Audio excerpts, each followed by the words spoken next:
The restaurant was called Yunha, Galaxy in English, and it sat on the 47th floor of the Latte World Tower like God had personally reserved it for people who had no business being ordinary. Everything about Yunha whispered money. The lighting was gold and amber, the kind that made every woman look like a painting and every man look like he had answers. The menu had no prices because if you were asking, you were in the wrong building. The waitstaff moved like shadows, present when needed, invisible when not. Laureen Adiz sat across from Kwon Seo-jun looking like she had been sent specifically to ruin every other woman in that restaurant's evening. She was wearing a deep burgundy wrap dress that moved with her like it had studied her body language for years. Her locks pinned up in a sculptural updo with two loose ones framing her face like punctuation marks. Her jewelry was minimal gold, clean, intentional. She smelled like oud and something warm that Seo-jun had not been able to name since the first time she walked into a meeting room 3 months ago, and made him forget he'd been running a criminal empire since he was 22. "You're staring again," Laureen said without looking up from her menu. "I'm admiring," Seo-jun corrected, swirling his wine. "Admiring is staring with better PR." She finally looked up.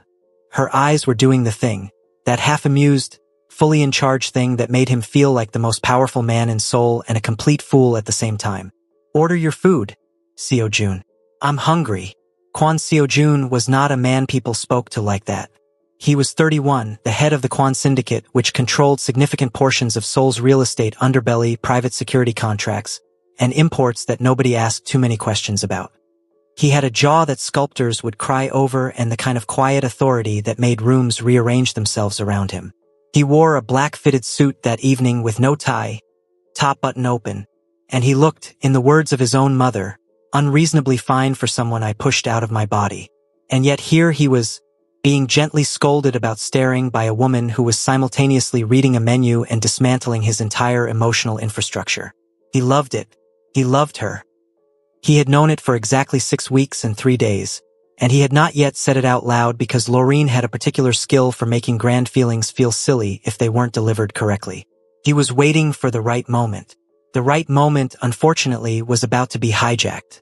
They were mid-appetizer, a delicate truffle and wagyu situation that Laureen was describing with the reverence of someone who genuinely understood both engineering precision and sensory pleasure, when the temperature in the restaurant shifted. It wasn't loud. That was the thing about Cha Yejin. She understood that the most devastating entrances weren't the noisy ones. She had learned that from her father, Cha Min-soo, who was the sitting president of South Korea and a man who had never once raised his voice because he never had to. Yejin had inherited his understanding of power, weaponized it with her looks, and used it her whole life like a scalpel. She was 29, legendarily beautiful, and wearing a red dress so short it was practically a statement of intent. Her hair was straight and perfect, her makeup was the kind that took 2 hours to look effortless, and she walked into Yunha like she owned the deed. Several phones came out. Seoul's gossip ecosystem ran on sightings like this. The ex-girlfriend of Kwon Seo-jun, the president's daughter, showing up at the most exclusive restaurant in the city on a Friday night.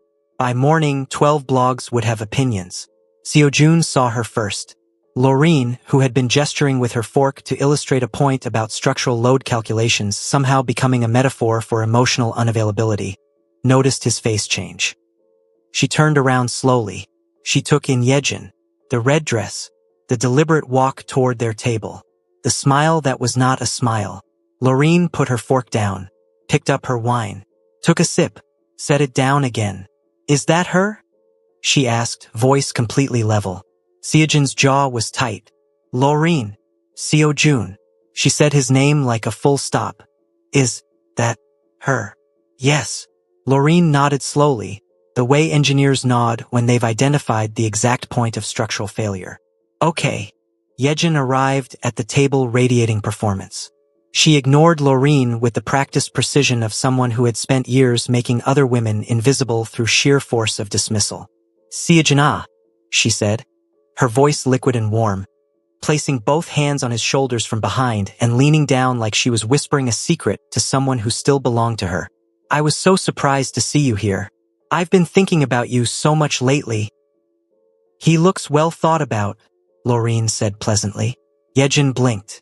She turned to Laureen for the first time, clocking the dress, the locks, the gold, the absolute composure, and recalibrating with the slightly confused expression of someone who had expected to find a puddle and found bedrock instead.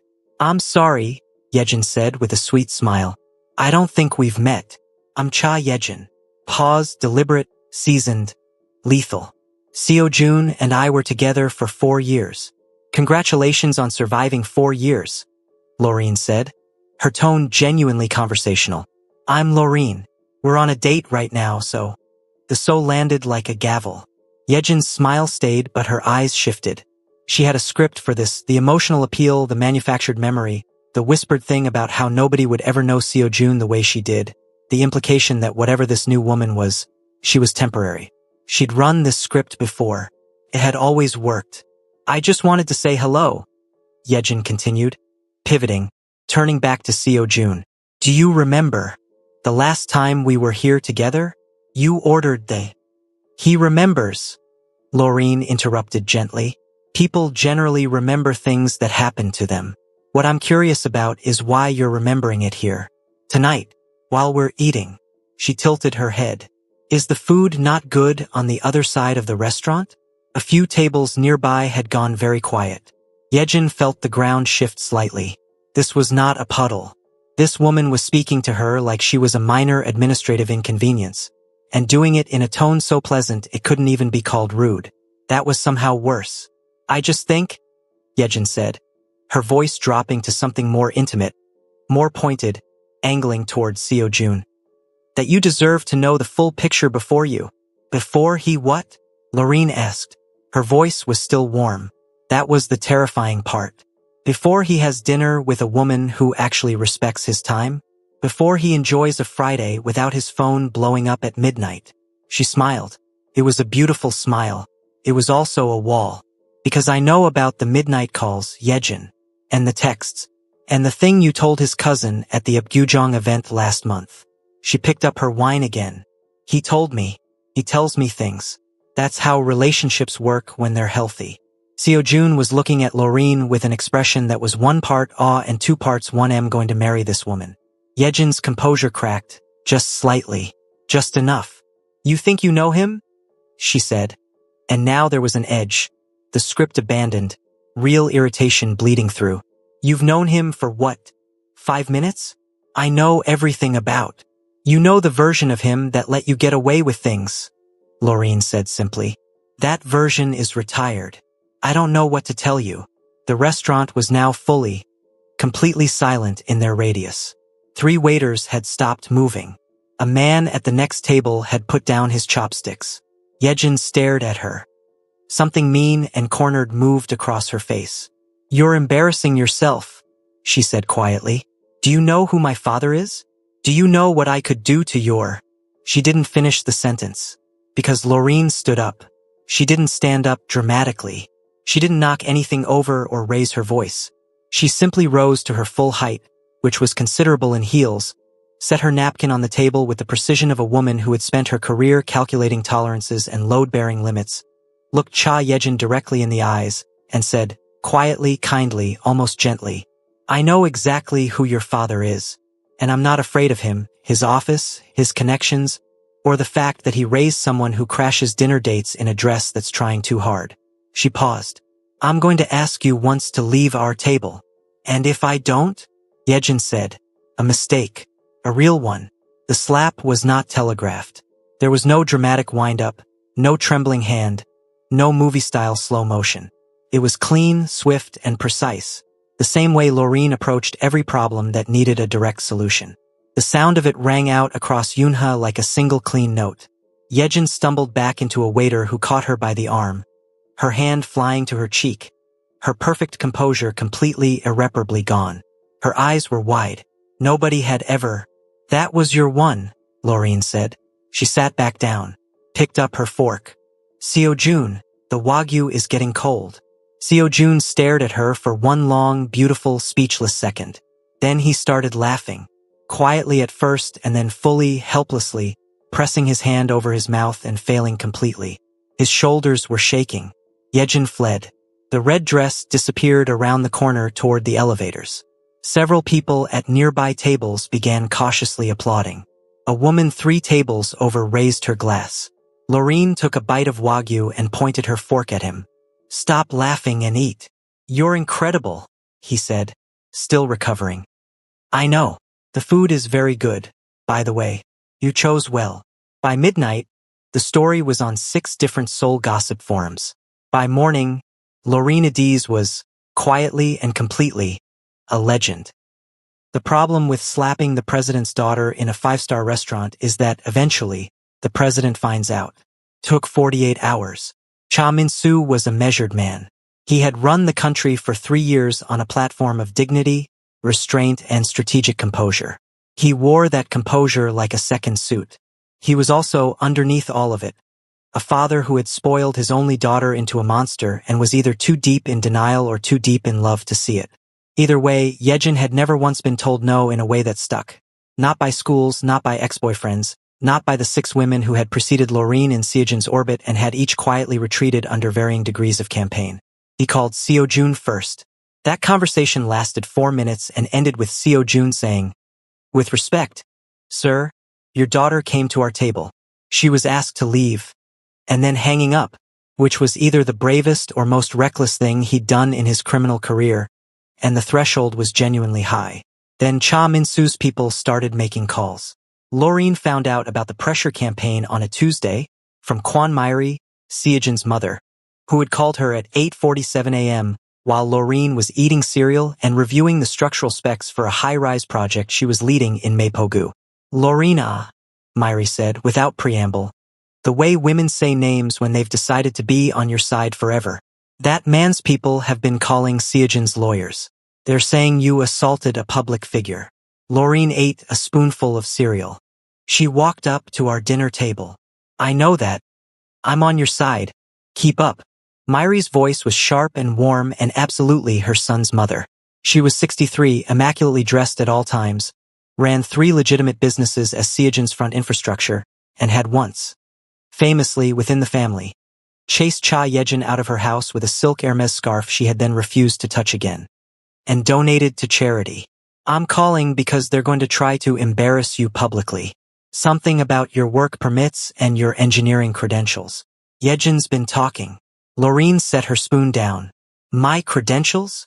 Something about whether your qualifications transfer properly, that your projects should be reviewed, that there may be irregularities." Loreen's voice had gone very, very still. "She's coming for my work." A beat. Yes. This was a strategic miscalculation on Yejin's part. A catastrophic one. Because Loreen Adiz Mensa had many soft spots. She was bubbly. She laughed at everything. She made friends in elevators. She sent voice notes that were mostly just her cackling at something she'd seen on the street. But her work was not a soft spot. Her work was the thing she had built from nothing across 2 countries, in a field that had told her repeatedly and in many creative ways that she was not the demographic it was designed for. Her credentials were not a vulnerability. They were a fortress. "Okay," Loreen said. She was already opening her laptop. "Okay." Myri sounded slightly worried. "What does okay mean?" "It means okay, Myri SSI. Thank you for the heads up." Pause. "Tell Seojun not to do anything. I'll handle this." "He's going to want to. Tell him I said to sit down." There was a sound from Myri's end that Loreen would later describe to her best friend as the specific laugh of a woman who has waited years to watch someone put her son in his place and is now fully living. Loreen's credentials were not questionable. She had a bachelor's in civil engineering from the University of Lagos, a master's from Imperial College London, and a research fellowship from KIST Korea Advanced Institute of Science and Technology, which was how she'd ended up in Seoul in the first place. She was licensed in 3 jurisdictions. She had led projects in Nigeria, the UK, and now Korea. She had a paper published in a peer-reviewed structural engineering journal about seismic load distribution in asymmetrical high-rises that had been cited 47 times.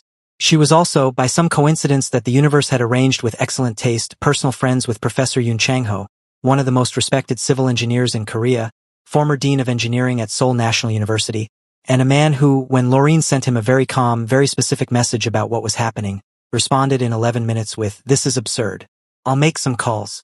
Also, you should come to my wife's birthday dinner. She loved the bottle you sent."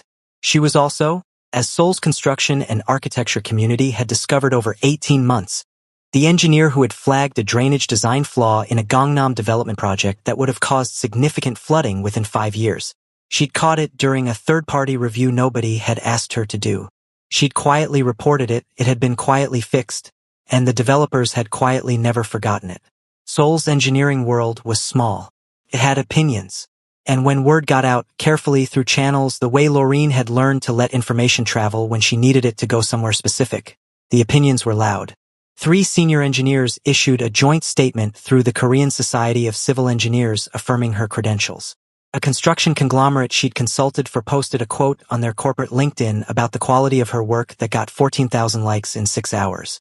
The KIST Fellowship Office confirmed her research record publicly. A journalist at the Jungong-ilbo who had been trying to get Laureen to give an interview for 4 months suddenly found herself with a very good story about a foreign engineer being targeted for harassment by politically connected figures, and wrote it. She did not name Cha Yejin directly. She didn't have to. Seoul knew how to read. Between lines, Cha Min-soo, to his credit, tried once more. His chief of staff called a number connected to Laureen's firm with vague language about mutual benefit and settling misunderstandings quietly. The person who received the call was Laureen's project manager, Bae Hyunki, who was 26, extremely loyal, and who immediately forwarded the recording to Laureen with the message, "Yunha, do you want me to post this?" Laureen replied, "Not yet, baby boy, save it." Through all of this, Seo-jun was doing the hardest thing he had ever done in 31 years of being a man who ran an illegal empire. He was sitting down. He was sitting down because Laureen had told him to.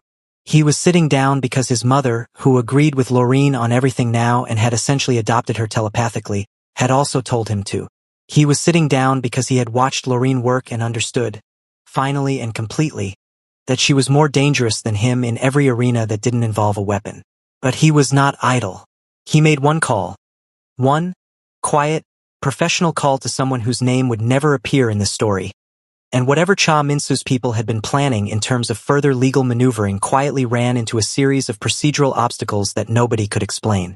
Seo-jun didn't mention this to Laureen. She didn't ask. They had an understanding that was still forming its own language. What he did do, openly and completely, was show up at her apartment on the Wednesday evening with her favorite jampong from the place in Sinchon she'd mentioned once in passing 3 weeks ago. A bottle of wine that cost more than his first car, and absolutely no agenda. She opened the door in an oversized hoodie, locks down, reading glasses on, highlighter in her hand. "How did you know my order?" she said. "I listened to you," he said simply. She stared at him for a second. Then she stepped back and let him in. They ate on her couch with her structural drawings spread across the coffee table and a Korean drama on low volume that neither of them watched. He asked questions about her project. Real ones, not polite ones, and she explained things with her hands the way she always did when she was excited, and at some point his arm had found its way around her shoulders without either of them marking the moment it happened. "You didn't have to stay back," she said, during a quiet moment. "I know you wanted to do something." "I did something," he said. "Yeah. I stayed back. That's the thing I wanted to do most." He paused. "You didn't need me to fight for you." "No," she agreed. "But it's nice that you wanted to." He pressed his lips to her temple. She pretended to look at her drawings for another 4 seconds and then gave up and leaned into him. And the city of Seoul glittered outside her window, 23 stories down, completely unbothered. Myri, who had been texting Laureen at intervals to provide real-time intelligence and general encouragement, sent a message at 10:14 p.m. that said, "Is my son there?" Laureen replied, "Yes."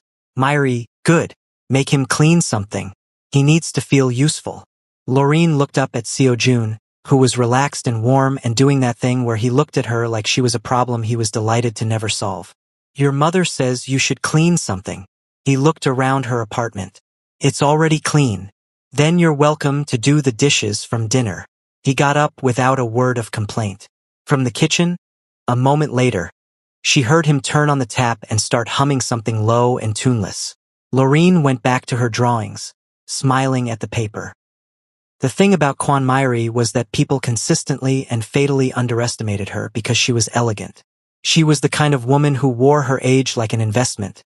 Every year of it deliberate, well-maintained, intentional. She smelled like Chanel No. 5 and operated with the precision of a woman who had run logistics for a criminal organization without ever holding a title, a weapon, or a traceable bank account in her own name. She was charming at charity galas. She was warm at church. She had buried 2 enemies using nothing but information and patience and had never once raised her voice. When she decided to love someone, she did it the way she did everything else. Completely, strategically, and with escalating commitment. She had decided to love Laureen somewhere around the 3rd week of June, bringing her name up in conversation more than 3 times per phone call. By the time the Yunha dinner happened and Myri heard the second-hand account from her nephew who'd been at the restaurant, she had moved from love to ride-or-die allegiance. By the time Cha Minsu's people came after Laureen's credentials, Myri had entered a state of focused, elegant warfare that she found genuinely rejuvenating. She was 63 and she had been bored.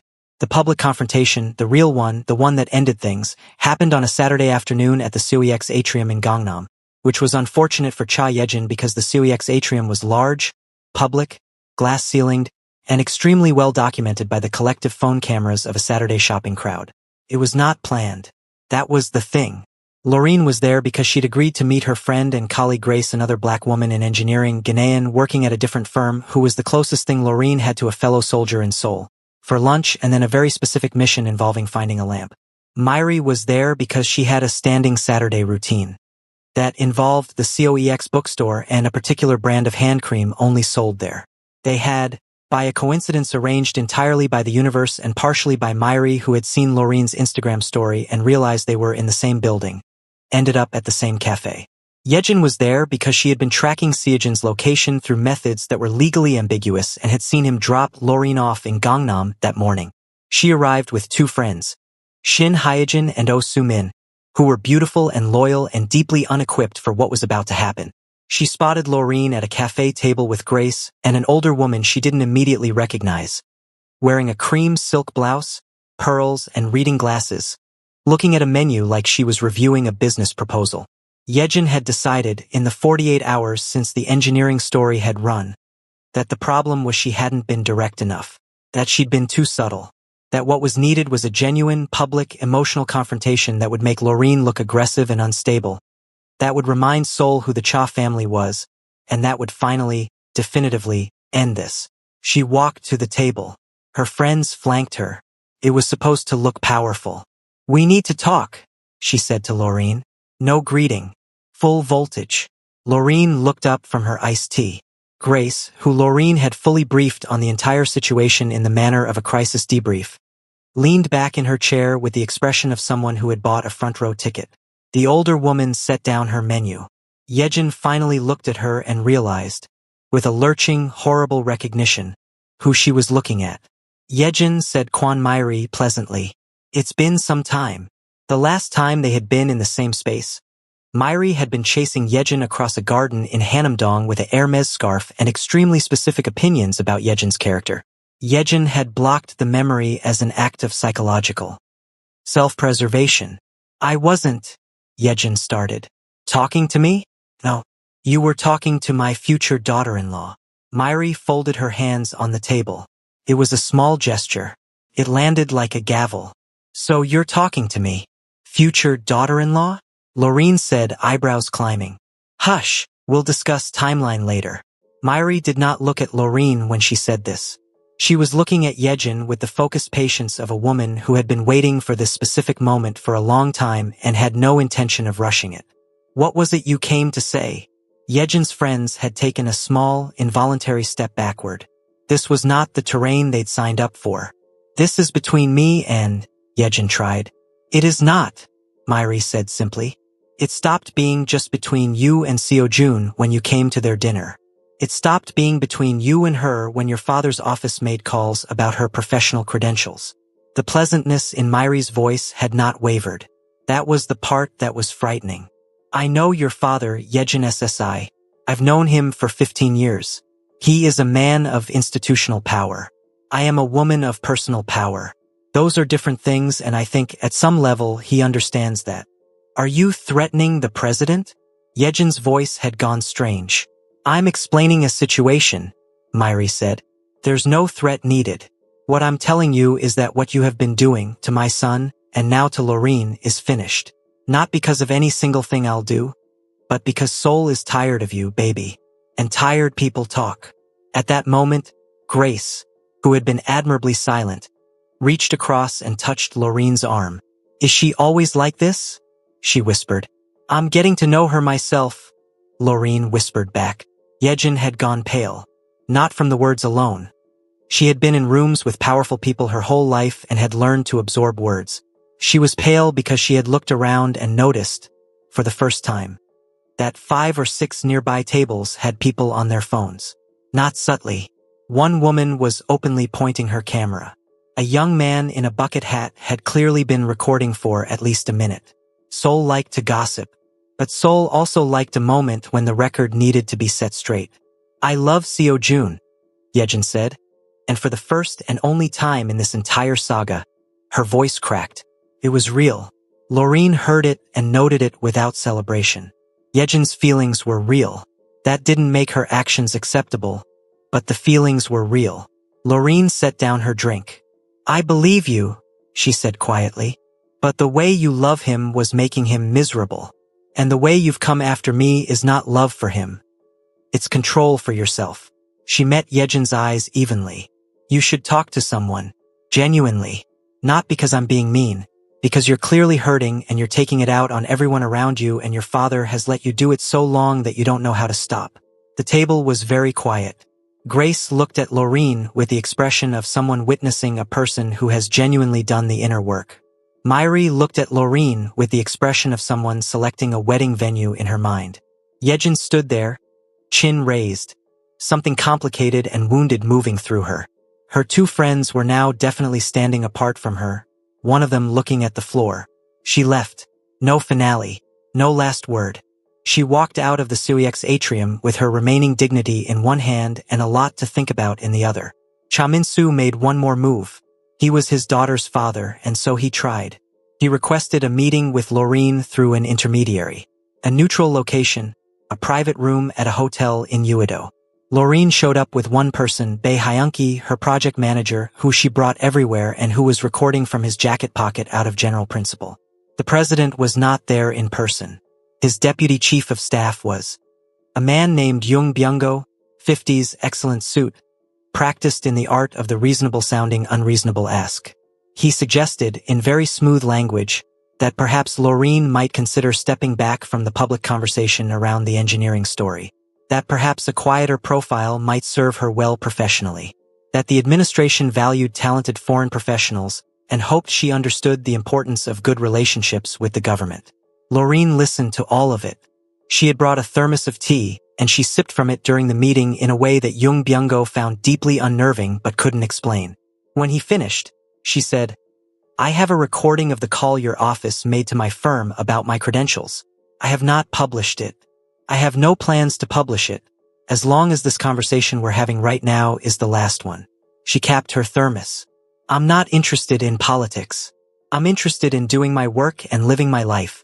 If those 2 things are allowed to continue without interference, everyone here goes home happy. She stood up. Please tell President Cha I understand he loves his daughter. I'd suggest he try to help her instead of protect her from consequences. The distinction matters. She walked out. Hyunki followed, nearly tripping over his own feet with the effort of not reacting until they got to the elevator. In the elevator, Nuna, save it for outside. Outside. Loreen stood on the Uedo sidewalk, Taa River in the distance, October wind doing something cinematic with her locks, and she called Seo Jun. He picked up on the second ring. How did it go? It went. She squinted into the sun. We're done with that chapter. Pause. Are you okay? I'm extremely okay. She started walking. I want jjajangmyeon for dinner.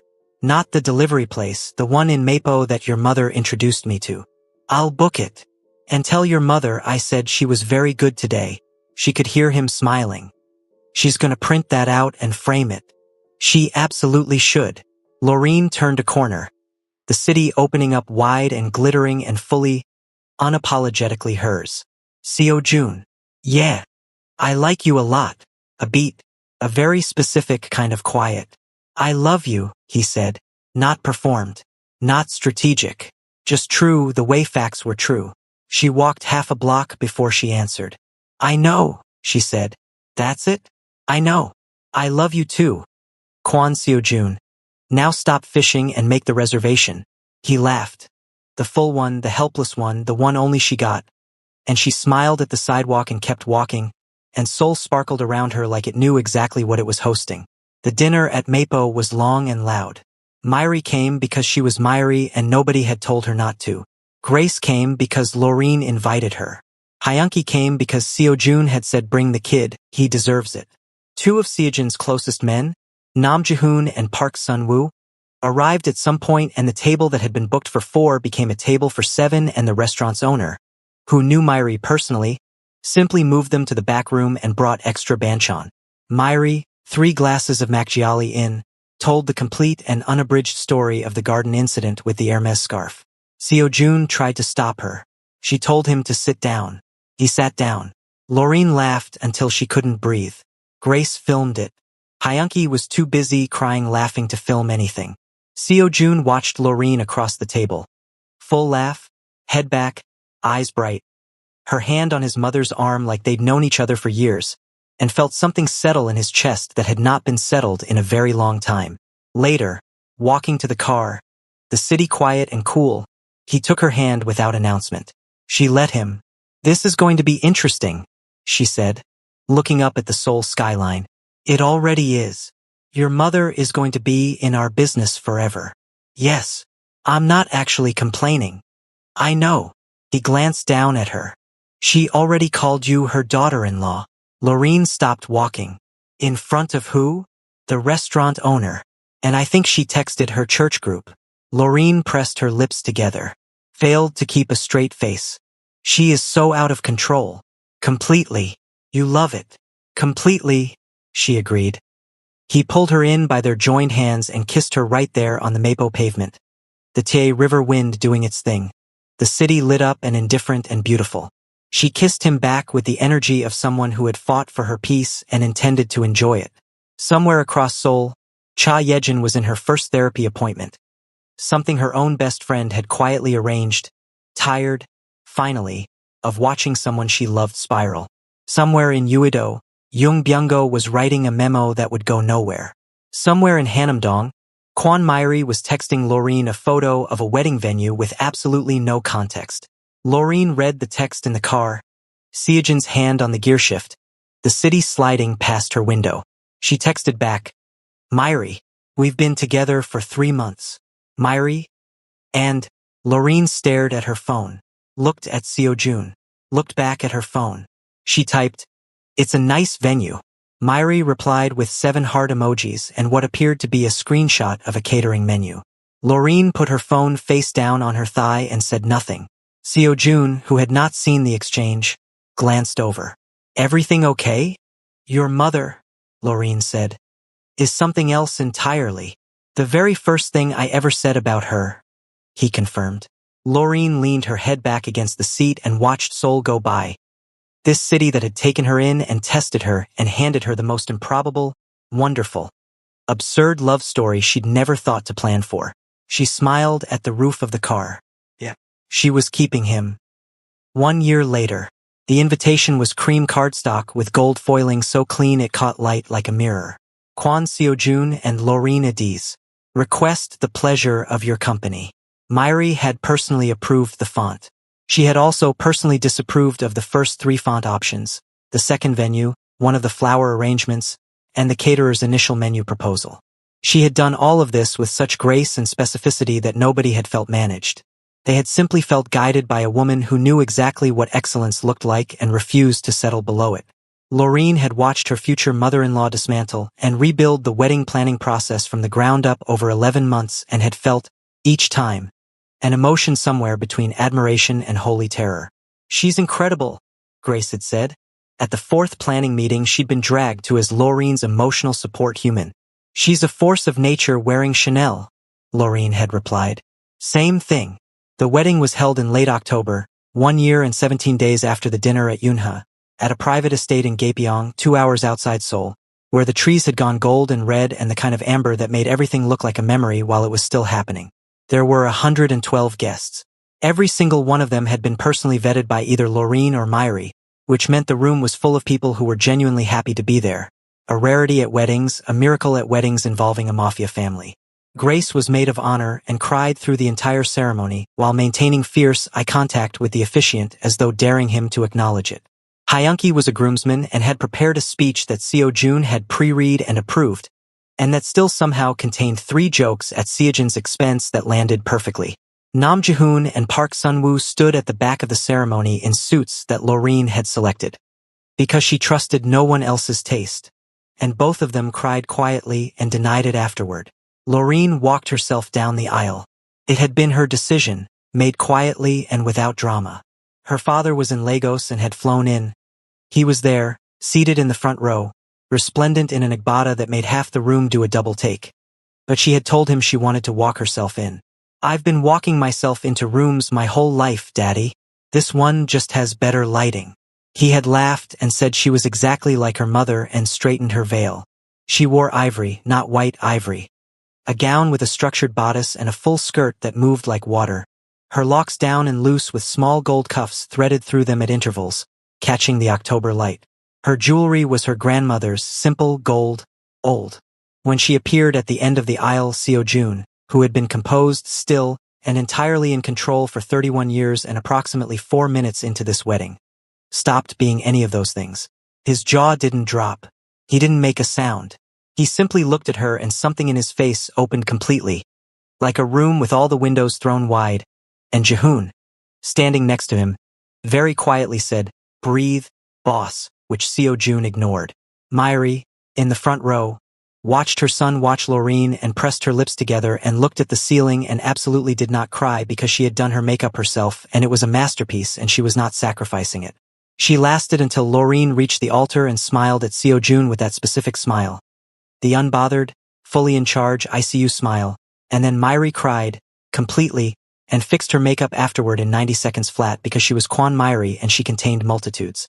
The vows were written by both of them separately and read for the first time aloud at the altar. Seo-jun went first.